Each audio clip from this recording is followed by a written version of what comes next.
بسم اللہ الرحمن الرحیم اللہم صلی علی سیدنا محمد وعلی آل سیدنا محمد۔ حکایت رومی پختہ ایمان۔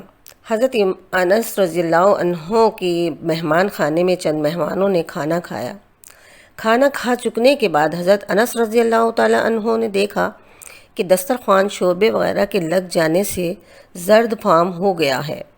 آپ رضی اللہ تعالی عنہ نے خادمہ کو بلایا اور اسے دسترخوان دے کر فرمایا کہ اس کو جلتے ہوئے تندور میں ڈال دو۔ خادمہ نے حسب حکم ایسا ہی کیا۔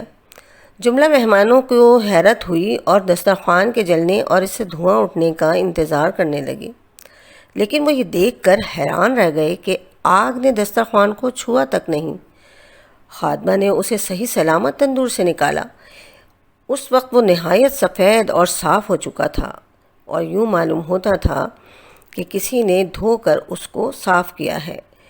دوست احباب نے جب یہ ماجرا دیکھا تو حضرت انس رضی اللہ عنہ سے پوچھا، اے صاحب رسول اللہ صلی اللہ علیہ وسلم، یہ کیا وجہ ہے کہ دسترخوان آگ سے محفوظ رہا اور پھر صاف بھی ہو گیا؟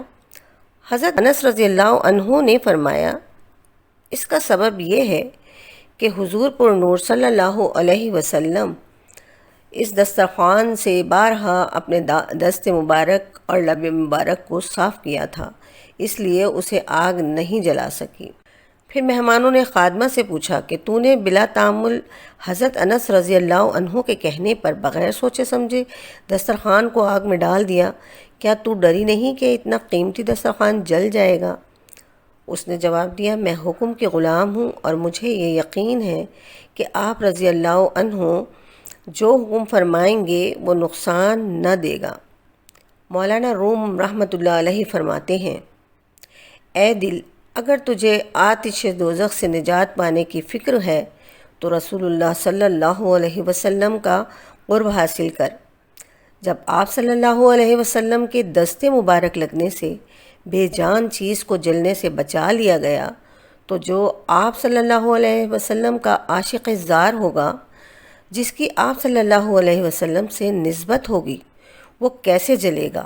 درس حیات، جس نے حضرت محمد صلی اللہ علیہ وسلم سے تعلق پیدا کر لیا اس کی نجات ہو گئی۔ یاد رکھیں، آپ صلی اللہ علیہ وسلم سے نسبت صرف اس صورت میں ہو سکتی ہے جب آپ صلی اللہ علیہ وسلم کی کامل اطاعت کی جائے۔ اللہ تعالیٰ آپ سب کو خوشیاں اور آسانیاں عطا فرمائے، آمین یا رب العالمین۔